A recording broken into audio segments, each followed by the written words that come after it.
तोम sir नोंसाब सामक मिसे ओरगे MLA support तौबीगदब musing सोई नों पीबीरो मी थादरोगे मी कुंथ्रा माथोइना सपोर्ट तौब मिसे ओइजरगे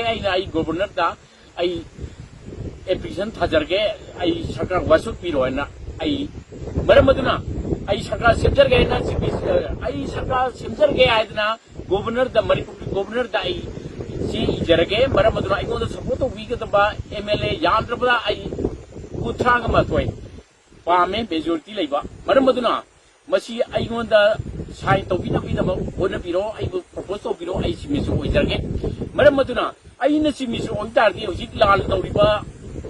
मैतै कुकी अमदी नागा लेरिबा मुस्लिम पुनमकी ओइबा मिनिस्टर फम्पीगनी मेजोरिटी मेजर कम्युनिटी मरीजिगी MLA सिंह कंबाइन तौरगा सरकार सेमिनारनी मिनिस्टर फम्पीगनी मेजर कम्युनिटी मरीजिला Meitei Muslim Naga Kuki MLA major community मरीजिना कंबाइन तौरगा सेमबा में सेमजगनी मरम अदुना हजिक लाल लेबा अहानबदा प्रायोरिटी जी चुचापुरदा चकनी मोरे चकनी काकोबी चकनी लेरिबा मणिपुरी बाउंड्री चकनी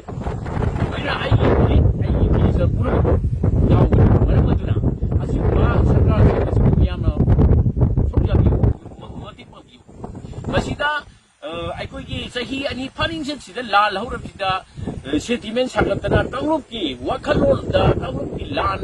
कम्युनियन रायोदा इंटरेस्ट लौना सिदगी रायजी दिल्ली दा लाव खोक सादना कम्युनियन लोइबा वांगांद्र कांग्रेस मु सेंटिमेंट सागतना दुबाइना तौरगा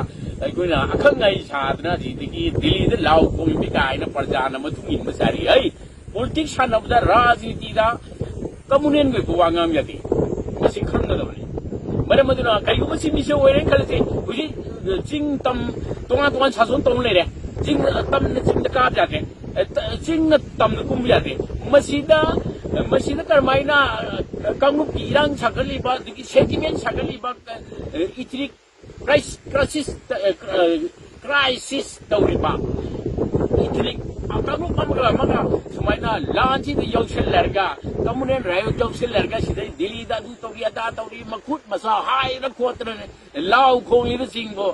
अदुने दाने अपंग प्रजा सिंग कमेंट दा की सिंग मसी तुंग दा कोई करी होइनी मणिपुर सुगाई ना बुई वखलोनी मरम ना मणिपुर की सबम कंगनी कबो बेली तोतोम सर नोंचा बाई ना कबो बेली लौसन गनी हाइबो मियाम दा थमजरी